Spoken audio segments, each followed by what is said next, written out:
What is up, everyone? Welcome to the Awaken Catholic Show live stream special edition, end of the year updates, and also, gosh darn, happy Advent to you.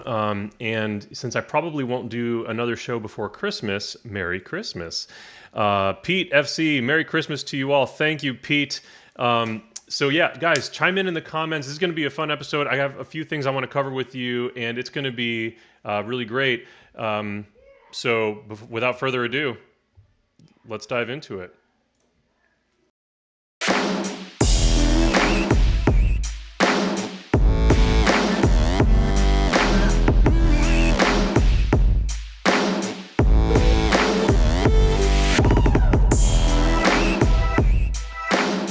Welcome back to the Awaken Catholic Show. I am your host, Nick De La Torre. This is not your grandmother's Catholic talk show. This is a special edition. Obviously, I am not in the Awaken Catholic studio. I'm in my office. I don't have any of my producing team with me today.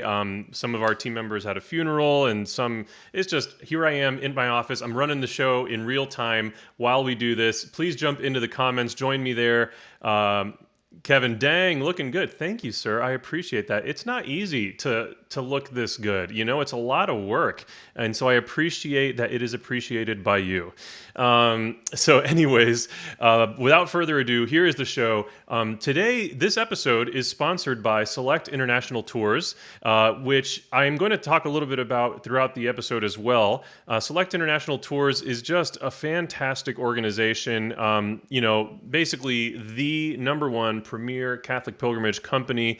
You got people like Father Leo Patalinghug. You got people like Jeff Cavins, Christopher West, all kinds of, basically the biggest names in Catholic ministry and speaking and, book authorship. And then you got little old me, an awakened Catholic. We're doing pilgrimages with them as well. And so Select International Tours, thank you for sponsoring this episode. And also, they are just incredible people. Like, they're a great company to work with, and they are just fantastic people. Truly, truly, truly. And so, anyways, and Kevin in the comments says, Select is literally saving the world. That is not untrue, Kevin, and I will touch on that in a moment. Actually, I want to make sure I don't forget to touch on that, so I'm going to make a quick little note-e-poo here. Select. Okay. So, yeah, guys, you are seeing how the hot dog is made here. In fact, this is not generally how the hot dog is made, because normally I have a team pushing buttons and doing stuff, and today I'm all in my little lonesome from my office. So thank you for your patience. This is going to be fun, though. Okay, so if you don't know, I just came back from a pilgrimage to the Holy Land. It was Awaken Catholic's first pilgrimage, and yeah, we did it with Select International Tours. They're a great company. As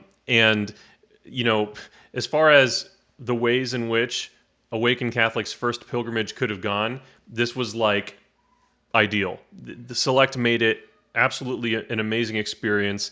And we went to the Holy Land. We went to the places where Jesus walked and hung out and camped out and preached. There were so many amazing moments on this trip.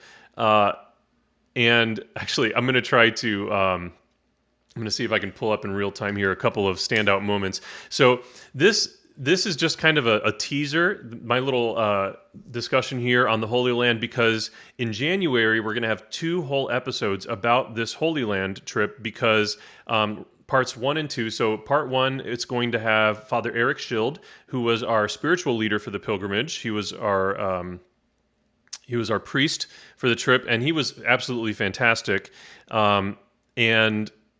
And then part 2 is going to be a few of the pilgrims that were on the trip as well. And basically, across those 2 episodes, we're going to just be getting their reactions, their experiences, their stories, and it's going to be really, really beautiful. So I'm just giving you a little teaser, some of my initial, highlights from the trip, and I'm trying to pull up some pictures and videos of a couple of examples that I can show you. But yeah, all in all, it was honestly life-changing. Like, I had high expectations going into the trip. I'm not going to lie. I had a lot of expectations. I mean, the Holy Land had been something that I had been dreaming of getting to visit for a long time. And I knew it would be powerful. But my high expectations for the trip were just blown out of the water. I knew it was going to be great. I did not know how insanely amazing it was going to be. And it truly was that. It was insanely amazing. So a couple of highlights for me, and I actually made a video about this. So for one thing, we went to Caesarea Philippi, which is a place where they have this temple, or well, the ruins of a temple to the pagan god Pan, as well as some other pagan gods, but Pan was kind of like the highlight for the temple. It was his temple, and the temple of Pan is I'm trying to pull up a picture here while I talk about it. The Temple of Pan was also the site where they had this cave called the Cave of Hell. And this is where Jesus went when we read in the Gospel of Matthew, chapter 16. This is where Jesus went to institute the papacy. This is where he asked his apostles, "Who do you say that I am?" And Peter said, "You are God," to paraphrase it. And basically, Jesus was like, "Blessed are you, Simon Bar-Jonah." I'm totally doing this from memory here. "Blessed are you, Simon Bar-Jonah, for flesh and blood did not reveal this to you, but my Father who is in heaven." And basically, he said, this is the moment in which he renamed Peter. He renamed Simon to Peter, which translates to rock. He says, "You are Peter, and on this rock I will build my church, and the gates of hell will not prevail against it." And they were literally standing in the temple of Pan, or near it, when he said, "The gates of hell will not prevail against it." So you can imagine that the gates to the temple were considered the gates of hell, and they have the cave of hell right there. And it was because for me, when I was away from faith, and specifically away from Catholicism, what I was searching for was truth. I was searching for something solid, something, yeah. And the papacy, when I came to understand better what the papacy was, and what it represented for the over 2,000 years of unchanging teachings in the Catholic Church, which to me was indicative of a God who was outside of space and time, a God who was real.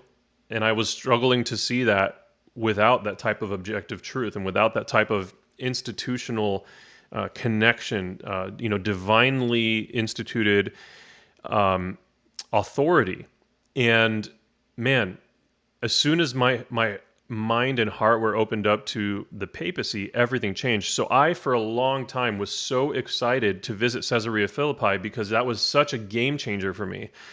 And lo and behold, when I went there, it was just as amazing as I thought it would be. And I actually recorded a pretty cool video there that we'll be releasing in the near future on Awaken Catholics, like YouTube and Facebook and stuff.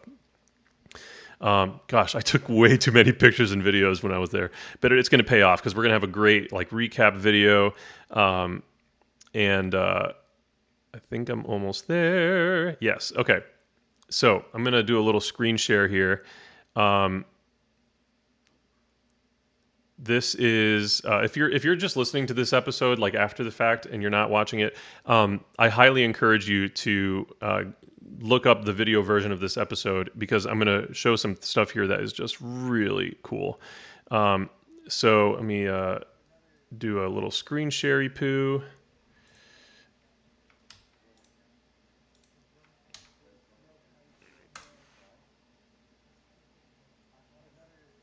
How do I mute this? Okay. All right, check this out. This is the Temple of Pan. This is the ruins of the Temple of Pan. And that big cave right there, that is the Cave of Hell. And then all of these alcoves that are around, that is where the various statues, whether it was of Pan or some of the other pagan gods, that is where they would have been. Super, super amazing. And just to consider, this is where Jesus went when we read the Gospel of Matthew chapter 16.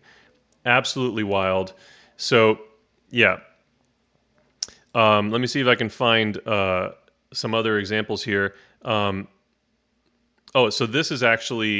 this here is what the temple would have looked like before it was in ruins. So that image there, pretty cool. Pretty, I mean, obviously awful because it was pagan and they would offer sacrifices and stuff. And you can see that right there on the left, in front of what is the cave of hell, there was that like temple entrance that was, connected to the cave of hell. Absolutely wild. If you're just tuning into the live stream, we are at the moment talking about my trip to the Holy Land,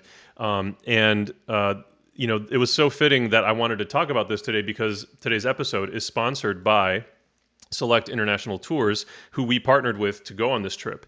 And guys, I got to tell you, we are going to do a lot more pilgrimages. This was life-changing for everyone that went on this trip. This was life-changing for me. It was life-changing for Father Eric Schild, who was our priest for the trip. It was so amazing.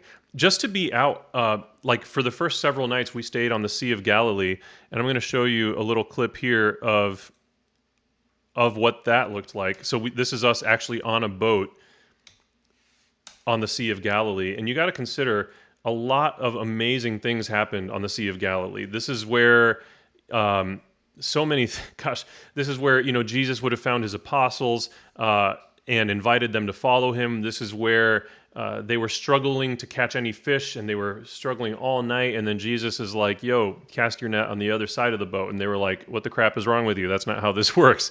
And then they did it. And then they literally struggled to they had so many fish, and it was such a heavy net that they struggled to get it onto the boat, and the boat was like overflowing with fish.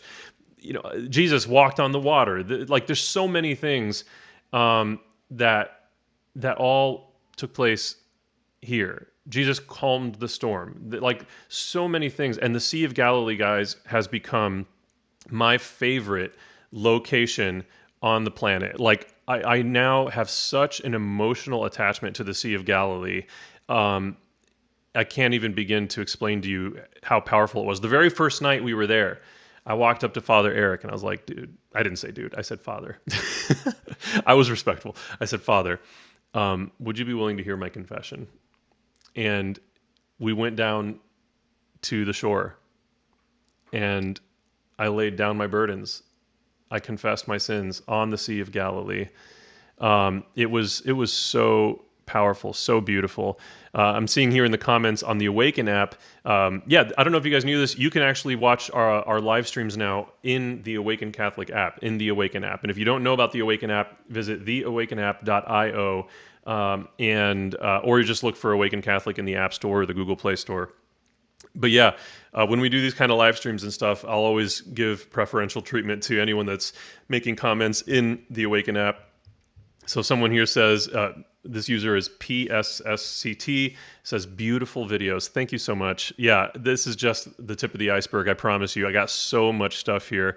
In fact, you know what? I'm gonna do a little. Oh, here, this is cute. We were at the Mount of the Beatitudes, and we had Mass there. And when I was preparing, because we recorded all video of all the homilies, when I was preparing my camera and tripod for that, this cat, because there were so many stray cats all over the place there, this cat decided to snuggle up on my camera bag, and this is a cute little video of that. Just there you go. Hello, cat. Anyways, I have far more meaningful videos than that, I promise. I just thought that was adorable as I was scanning through here. But yeah, this is, we went to the Church of the Transfiguration. And if you don't know that, that's when Jesus climbed a mountain, Mount Tabor, with a few of his apostles, and he was transfigured before them. His divinity was revealed, right? And Elijah and Moses appeared next to him. We went to Cana, where the first public miracle happened. And we had a beautiful we had a beautiful recommitment of vows for any of the married couples that were there. I'll pull up a little picture of that happening here. Very, very beautiful moment. It was so meaningful to everyone. There were Not very many dry eyes when this was happening. So here's a little photo of that. So this is in the church at Cana. And then after this happened, we actually went into the lower level, like the cave underneath the church, where they actually have one of the jars themselves where the water was turned to wine. I'll pull up a picture of that here. I went too far. Wow, I went way too far. So sorry. Yeah, so something that really surprised me about these jars was that they don't look like a jar, right? So, or it didn't look like a jar. So there's only here's a picture of this. So this is one of the jars, and you might think to yourself, that looks nothing like a jar, Nick. You're not wrong. So it turns out, and this actually made the story make way more sense to me. It turns out that what was actually going on here is that the jar that is referenced in the gospel story was like a washing basin, which is what you're looking at here. So that's where people would like wash their hands or whatever, and then the other jars in question that like were used to serve, because you can't serve a party out of these massive monolithic jars. So that would have looked more like these right here. So what they would have done is dip that into the bigger thing. But you can imagine, like, for the bigger jars, suddenly this makes way more sense, because I never really understood how it was. I never understood how it was that 6 more conventionally sized jars would have been such a knockout for this party, this wedding feast, and like made everyone go nuts, right? In a cool way. Well, it's because they were 6 of these. That's a lot of wine. And that makes a lot more sense to me. And so just absolutely cool. Like, this is just one of many examples where like seeing the context, both geographically and with some of the artifacts involved with the different stories, like the broader context of what was really happening in these gospel stories was so huge for me. So yeah, there are so many things like that, guys, that were just absolutely amazing. I took some really cool pictures of the Sea of Galilee. This is where one instance of the multiplication of loaves and fish took place, because it happened twice, as you might remember. So this is one of them.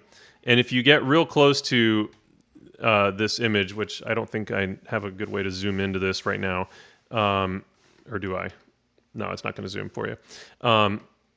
But basically, the stone underneath that altar has 4 loaves and then the fish, and then there's the final 5th loaf is on the altar where, you know, the consecration happens during Mass. So just really cool symbolism. Yeah, guys, this was such a life-changing experience. This is a well where Mary would gotten water on a day-to-day basis. I took this photo here from our bus because we just drove by it. But this is where Mary got water for her family on a daily basis. Pretty amazing. Just to like see this stuff come to life was unreal. And there's so much I want to show you. And we have, like I said, this is just kind of a teaser for a 2-part series we're going to do in January, interviewing Father Eric Schild and interviewing some of the other pilgrims who were on the trip with us. And like I said, nobody went on this trip and came back unchanged. Like, it was truly, truly epic. And I felt such a conviction coming back from this that we need to make this a very constant part of our ministry at Awaken Catholic. This can't just be a one-off thing. So if you are interested in doing a Holy Land pilgrimage, or we're going to go to other places as well, then stay tuned, because we got a lot of cool stuff coming up related to that. We have Colleen in the Awaken app chat saying, "This is so cool, really makes Scripture tangible." Yes, absolutely. So, I had a feeling that this is the kind of experience we would have, and so I wanted to name our pilgrimage after that idea, and so I named our pilgrimage Transformed by the Gospel, because it's one thing to read the Gospel, it's one thing to know the stories, it's one thing to read about Jesus and to be in a relationship with Him and to, the whole deal, what we all experience, right, or strive to. It's a whole nother thing to be in the gospel stories, to be in those locations. And so I can't thank enough Select International Tours, who also sponsored this episode, for partnering with us, both in this pilgrimage and then with all the cool plans that we have coming, guys. I can't even begin to explain how awesome it's going to be. We also, another cool thing was my birthday fell during our trip, and for the first time since our wedding, I had to spend my birthday away from Alina and away from our kids, and it was kind of a downer. And so a couple of cool things happened. One, I was feeling kind of down about that the night before my birthday, right around midnight. I'd gotten out of the shower and I was in my hotel room alone, and I was just like, oh, I'm 34 now. And I'm alone. This is cool. I was pretty down. And this was like halfway through our trip. And it was then that God revealed to me really beautiful drawings and a nice note from Alina, drawings from our kids, a nice note from Alina, and a photograph that had been in my luggage throughout the whole trip, but I hadn't seen it. God had kept me from finding that until that moment when I was feeling down before my birthday. So that's cool thing number one, is I just felt so much love and so much consolation. God was hooking me up, and Alina and the kids loved me, and it was beautiful. I felt a lot less alone in that moment. But then the other really cool thing that happened for my birthday is that on my birthday, we visited Bethlehem and visited where Jesus was born. And so I'm going to show you now. Siri, I'm not trying to talk to you, girl. So I'm going to show you now an image when we were at the Birthplace of Christ. And what's cool is this was not planned, this was not intentional, but we essentially kind of created our own little nativity scene here. So check this out. So this is us revering and praying at the nativity. So that area there that looks a little bit like a fireplace, that is where Jesus was born. That is where it happened. And getting to visit this on my birthday was so powerful. And I'll show you now too where the manger was laid, or where he was laid in the manger. So this is actually me reverencing the manger scene. This is where he was laid. None of this looks the way that it would have looked then, but it's where it happened. So powerful, so amazing, and it was I was excited to see this, but I didn't know that it would become emotional. All of us had such a deep and profound experience there. And then what was cool is our guide, his name is Maher, he took us to another cave that much more closely looked and felt the way that the stable would have looked and felt to Joseph and Mary and Jesus the night of his birth. So this is what that would have looked like. Now, this has a finished mosaic floor. This has a brick wall, a stone wall off to the right there, and a doorway. But the reality is that the actual stable that we all know and love from all the stories and whatever was actually a kind of dingy cave like this. And it didn't have a stone or brick wall that closed it in. It didn't have a nice mosaic floor. It didn't have artificial lighting. So you can imagine this cave without the artificial lighting, without the door, without the wall, without the mosaic floor, stinky, wet, dirty, no indoor plumbing, Alina just said in the background. This is the situation that Jesus was born into. The stories that we have about the stable and the manger, it's all so nice, but it's it was a lot more humbling than that. so the story of the incarnation, like God becoming man, um, his humbling himself to become a baby, it goes even further when you imagine what this was actually like. So powerful, so beautiful. We visited the tomb of Lazarus. We visited so many things, guys. It was incredible. It was the wildest 11 days that I think I've ever had in my life.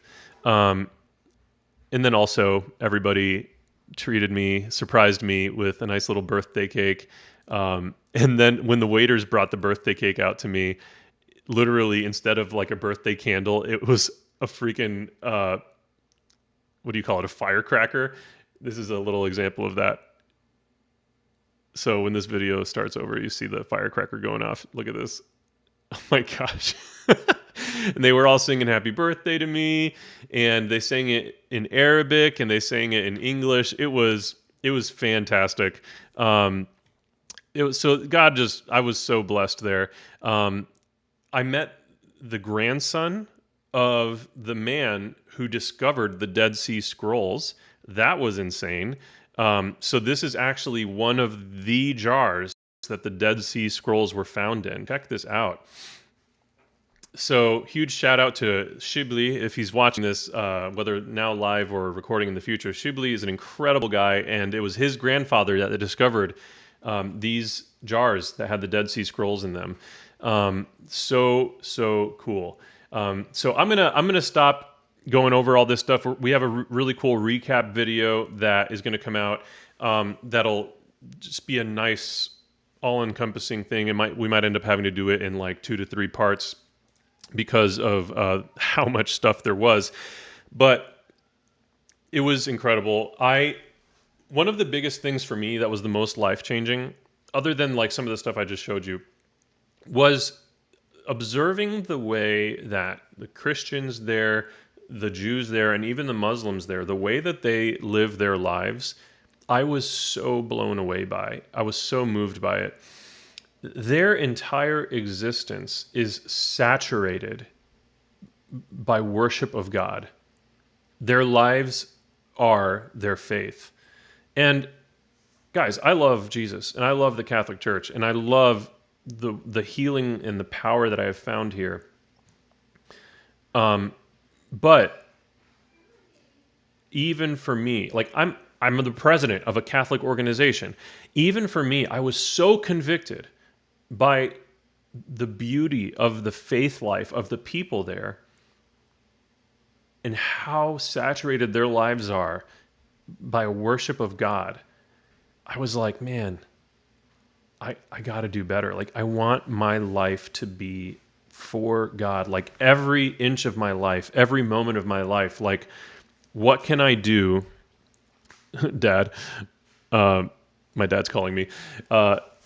What can I do in my life to more entirely live for God and to more entirely live saturated in worship of God? That was the biggest takeaway for me, because I just know this whole westernized, Americanized vision of success and you know, the American dream and stuff, like, it's all good, but it's not great unless it's all for God. And I just think, yeah, Kevin says, my Father in heaven is calling me. No, that would be my earthly father. I just think that the joy and the love that I encountered in every single individual there was so beautiful and convicting.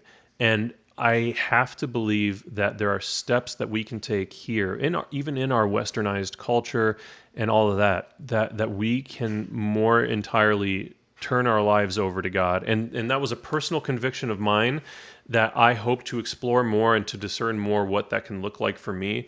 And so, yeah, more to come on that as I navigate that in prayer and discern that further. And then the other thing that really stood out to me that was really interesting and unexpected was, you know, Israel and even Palestine, because I was in Palestine as well. That's where Bethlehem is. You have a really interesting dynamic where you have all of these different major world religions that have very varying worldviews, different opinions about who God is and what God wants from us, and whether or not Jesus is the Messiah. And they can be very dividing lines. And one of the things that I encountered there that really blew me away is how closely they live with one another and in peace, by and large, in harmony with each other. Obviously, there are parts of the Middle East that there is not peace and harmony, but I saw so much of that peace and harmony that I did not expect, especially walking through Old Jerusalem. Old Jerusalem is like a gated part of Jerusalem that when you walk in there, it's like you're time traveling. You're entering a different era. And inside of Old Jerusalem, you have what they call the Latin quarter, which is for Roman Catholics. You have the Orthodox quarter. You have the Jewish quarter. You have the Muslim quarter. You have all of these different areas that are, in theory, segregated from one another, and it's a very small area. I think it's something like 1 square kilometer. It's a very small gated area. And by gate, I mean it's like a big wall. It's an ancient wall. It's pretty beautiful also. But within that, yes, they sleep segregated from one another. But throughout the day, they are crisscrossing. They're walking through. They're doing business with each other. And there's just this whole vibe there of like, hey, we're all just trying to do this thing. We're all trying to do it to the best of our ability. We're all trying to live life to the best of our ability. And generally there's respect for each other. And I was just so blown away by that in this, less like, in this very non-American culture there, where we are supposed to be this melting pot and whatever. Here, we can barely stand to talk to someone that we disagree with, let alone have to put up with their flag that represents something I don't agree with being up in their front yard. Here, that's how it's like. There, it's like they're hanging out, they're walking with each other, they're doing business with each other. And I want to see more here, and I want to be a part of the solution for more unity here amongst people that don't agree with each other. We're never going to become the people we can be in love and charity. We're never going to become the saints we can be if like our social identity is essentially a manifestation of like, in what ways am I different than you? I don't know if that makes sense. I'm just kind of speaking off the cuff here, speaking from my heart. But that was another thing that really blew me away there. And then the other thing, this is the last thing I'm going to mention about the Holy Land. So Select International Tours, the sponsor of this episode, once again, they have a charitable foundation called Select to Give. When I was there in Israel, the Christians there are suffering. Everyone there is suffering, but the Christians are particularly marginalized. So why is everyone there suffering?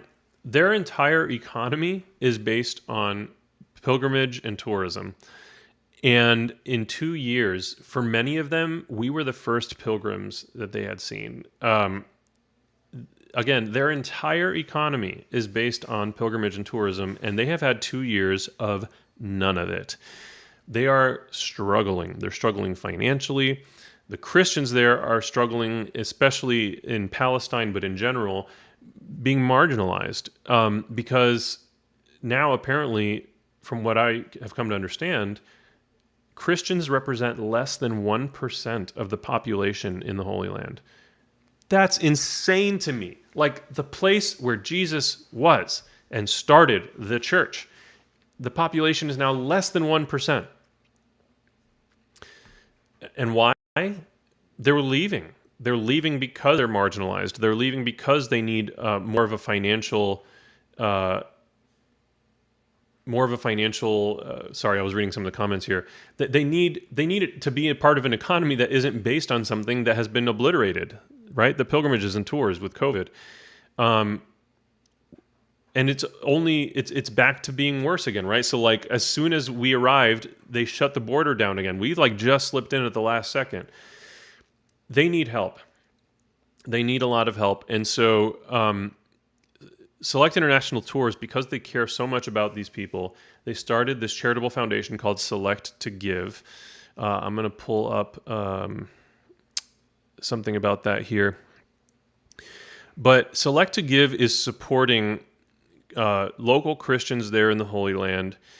It's supporting an orphanage there in the Holy Land that is specifically for caring for children with special needs who were abandoned at the hospital by their parents, which is absolutely insane to me. It's so tragic. And these beautiful, amazing nuns have devoted their lives to scooping up those abandoned special needs kids and taking care of them in their orphanage. So Select to Give also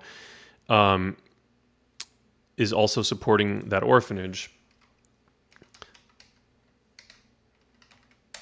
And as well as an autism clinic. So here we go.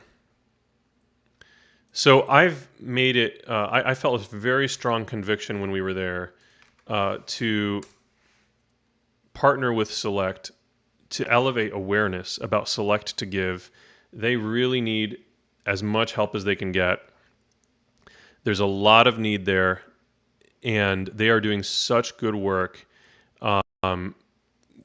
We got the opportunity to spend an evening, our group spent an evening at various houses having dinner hosted by the local Christians there. And it was incredibly moving because they have nothing, yet they were so giving and loving. The moment that they learned, the family that I was spending time with, the moment they learned it was my birthday, because it was also the day of my birthday, the mother started freaking out and scrambling. She was like, "Why didn't anyone tell me it was your birthday?" And she starts scrambling, looking for, a candle that she could put in the cookie that she had given me. And then they sang happy birthday to me in Arabic and in English. And it was so beautiful and touching. But like, these people just love everyone. They're just this beautiful wealth of love. And I want to be more like that. But this is who Select to Give supports, is people like that. Not to mention the orphanage and whatever. So I want to encourage you, visit selecttogive.org.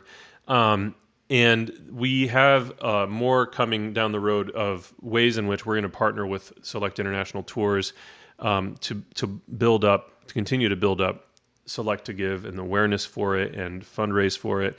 One of our pilgrims was so moved by what we saw when we visited the orphanage and what we learned about the way that the Christians there are living. One of our pilgrims was so moved by it that he made a donation right on the spot to Select to Give, and a pretty sizable one.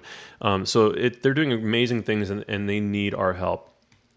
Okay, the next thing I want to talk about, and we only have a few more minutes together here, is a new show at AWAKEN Catholic. It's called The Prodigal Life. Check this out. So Deacon Harold Burke-Sivers, myself, and Ellen Holmes Steves LeBlanc, we are hosting The Prodigal Life. It's a brand new show. We have one episode out, and actually, no, the second episode just came out today. We need to make sure the website gets updated with that. And it has its own patron community with a lot of really cool perks, and I think some of the levels of patronage even include a free pilgrimage with Deacon Harold, which is super cool. But the other thing I want to do here is actually show you the trailer for this show.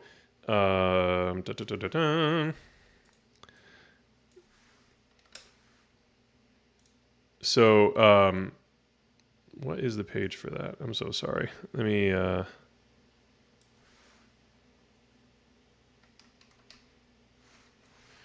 should have had this queued up. I apologize. But yeah, this is a really, really cool show. And basically, we are... If you don't know who Deacon Harold is, you need to fix that real quick. Because Deacon Harold is an incredible evangelist and apologist and just a great preacher. He speaks at conferences all over the world. He's written a ton of books. Just a really, really cool dude. And super excited that he is now hosting a show at AWAKEN Catholic with us. Okay, here we go. TPL. All right, so here is the trailer for this new show. I was a police chief. I'm an interior designer and a real estate broker.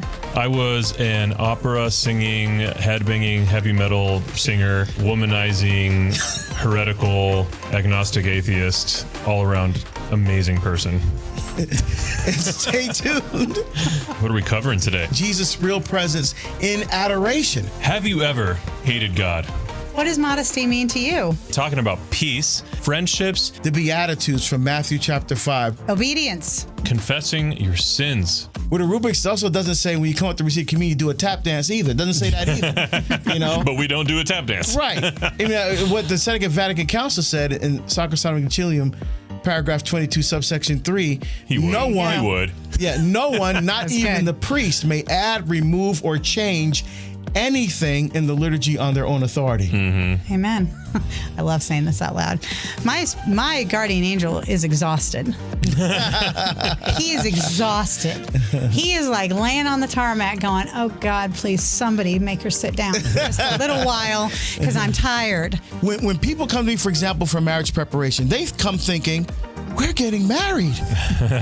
I'm thinking they're still discerning. Let's see if you're getting married. You know, because they may have a date and the cake Yeah, order, yeah.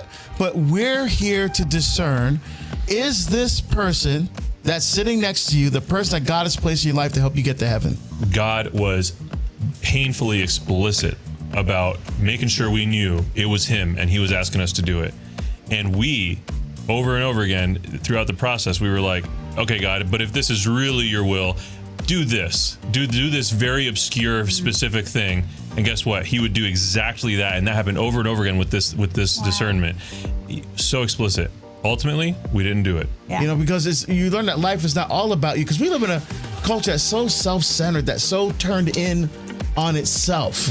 The culture that worships the Trinity, me, myself, and I. Yeah. That's what the culture worships. And so Jesus is turning that on its head. No, you know, it's not all about you. It's about the gift that you can be to others. Are you away from your faith? Do you wonder why you're Catholic? Do you really want to know more? If God is so good and he made a beautiful and amazing world, then why does life feel so messy and difficult and painful sometimes? Do you feel stuck and want to take your faith to that next level? Join us on The Prodigal Life as me and Ellen and Nick have an honest and open discussion about all things important in our faith life. Welcome to The Prodigal Life.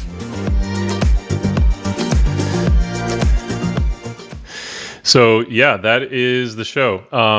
I'm super excited about the show. It's gotten a great reception already. I think we were looking at it last night, and in the 1 week that first episode has been out, it already has like 11.3 thousand views on the video just on Facebook, let alone any streams of the audio version. So people are really, really digging the show. To learn more about it, just visit theprodigallife.com. I'll put that on the screen here.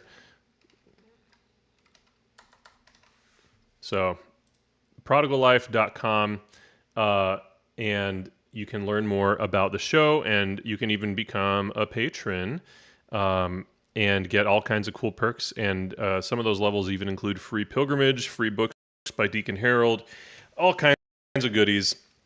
I think one or two of them even include like a song from yours truly that I would record dedicated to you. So, yeah.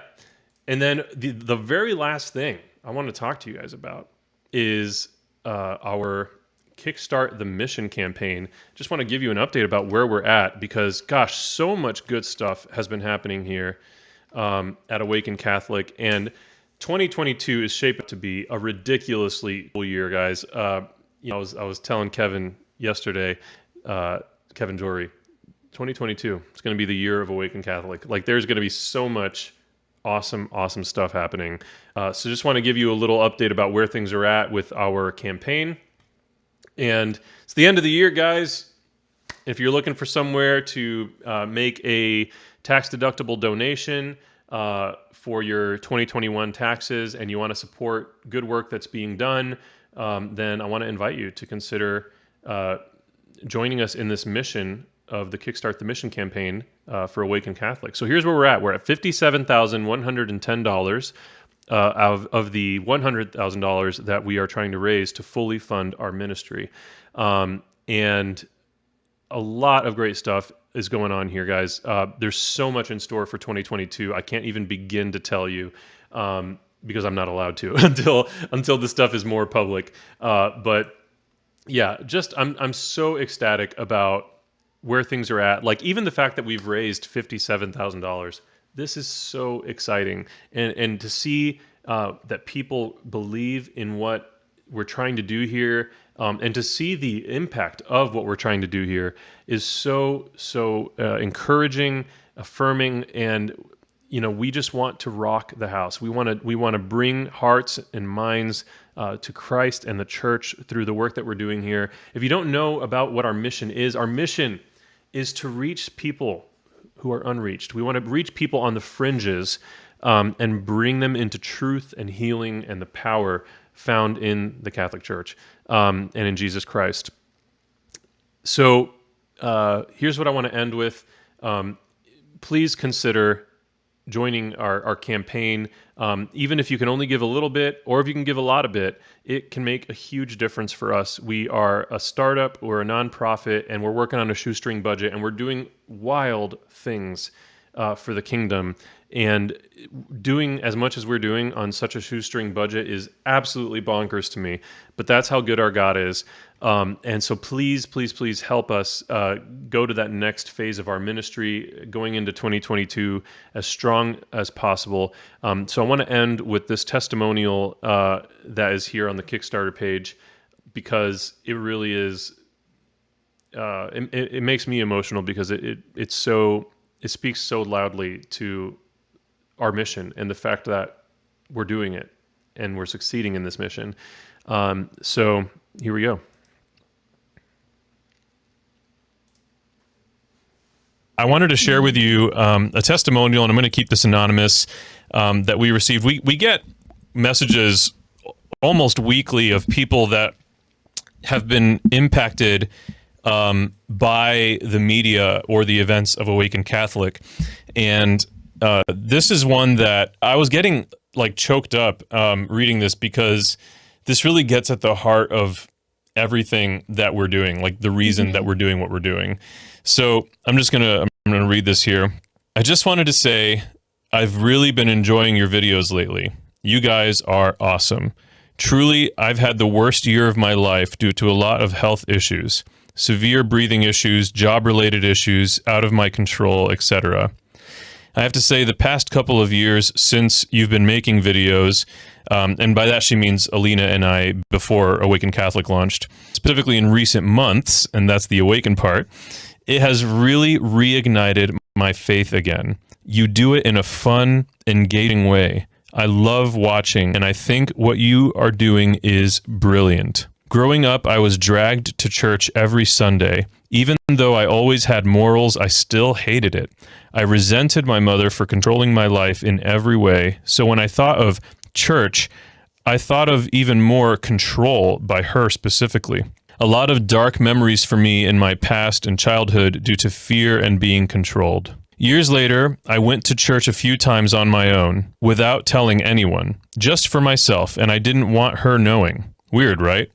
Now I want to start going more, but still scared to due to the virus and my issues and my health issues, so been watching online still. Now I see it as openness and on my own terms, starting fresh, especially with starting my own family and getting married next year. Thanks for making everything accessible without fear, judgment, etc. Even for people who haven't gone to church recently or ones who are yearning for change, community, and knowledge. Love it. Awesome. Yeah, I mean, this testimonial here is like to the T, precisely why we're doing what we're doing.